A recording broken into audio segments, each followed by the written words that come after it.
Na most akkor átszúrom a papírtokját a fogpiszkálónak. Van olyan zajzene, ami halálunalmas is, mert semmi nem történik, csak perceg valami órákon keresztül. És van olyan zajzene, ami kurva izgalmas, semmi nem történik, és csak perceg órákon keresztül. Ez nagyon fura dolog ugye a hangokkal, ne is beszéljünk zenéről. Okay. Én arra kérem a Noise Flowers tagjait, kértem, és ez nagyon jól összejön, hogy minden pillanatban figyeljenek, minden hangot gondoljanak át. Biztos, hogy csak nem azért akarom ezt játszani, mert olyan jól esne. Mert akkor inkább nem. Akik vállalkoztak erre, volt akivel csináltam próbát előtte. Általában fél órás próba van. És körülbelül annyi megbeszélés, megérkezett a Zsolt, hogy elmondom ezt, hogy mire kell figyelni. De több próbát nem is akarok. És különösebben más nem is érdekel, amikor egy zenésszel találkozom, csak ez. Szia! Gyere! A gyakorlat során kialakítja az ember a saját nyelvét ezen a hangszeren, amiben ugyanúgy benne van az, amit tanult a zenéből, vagy amit nem tanult, vagy amit ő maga már felfedezett, ezek mind átjönnek, szűrődnek ezen, mint valami médiumon. És gyakorlatilag ez a fajta individuális, rendszeres tudás, amit így felhalmozol a hangszereddel való kapcsolatban, ez működik az improvizatív zenében, és ez nagyon izgalmas. És innentől kezdve bármi lehet az a hangszer, gyakorlatilag mivel te el vagy kötelezve. Tehát ne feledkezzünk meg a karácsonyi és a karácsonyi díszekről, ahol műfasszal brácsázott a mester. Az azóta is van, igen. Karácsonyi hangulatot nagy kínai gyártmány. Az érdekes, hogy én ezt tetszett nekem ez az effektus, mint egy népszerű effektus, és mindig, tehát néha céloztam arra, hogy talán megint kellene elővenni, de azóta sem elővenni. És ez azt mutatja, hogy mennyire inventív vagyunk, tehát nem ragadunk le egy népszerű eszköznél, hanem hát mindig az adott pillanatnak megfelel.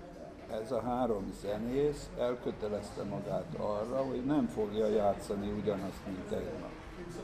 Nincsen áztatás. Nem ázunk benne a jóba. Majd otthon, ha hazamész, fölrakod magadnak Miles Davis-t és ázol.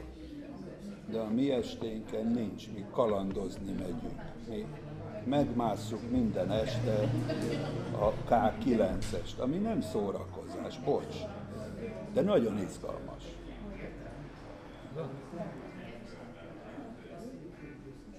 Jó, persze.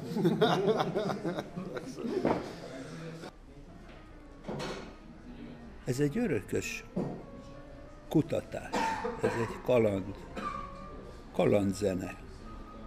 Leginkább így lehetne mondani, vagy kalandhangok. Kalandozás, amiben az a lényeg, hogy nem már megint az legyen, ami volt, hanem gyerünk magasabbra, veszélyesebbre, nézzük meg ezt, hogy innen, ha leugrok, hova esek. Ez érdekel engem, hanem én nem is tudok mást. Hát én nem tudok zenélni, képtelen vagyok lejátszani a boci-boci tarkát. Belesülök. Gyárilag így lettem megcsinálva, hogy nem tudom azt csinálni, amit kell. Viszont erre találtam társakat, Sőré Zsolt és az Oli Májna. És erre, hogy nincs itt Oli. Igen. Why do you play in Noise Flowers? Why do you play with Yes. Noise Flowers? Tell them the truth. I don't know, because they're the best two free improvising musicians in Hungary, apart from you, Anna, of course. Thank you, Oliver.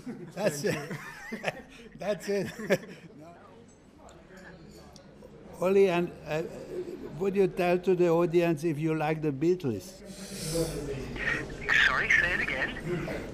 Do you like the Beatles? The Beatles? Yeah, I love them, Andras, you know that. I fucking love them, they're the best band ever, right?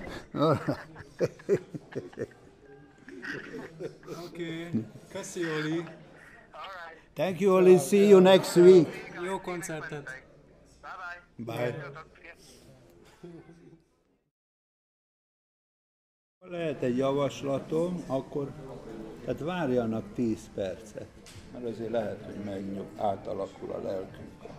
De ha nem rezonál, nem baj. Nyugodtan el lehet menni, és ne érezze magát rosszul. Neki van igaza, de nekünk is.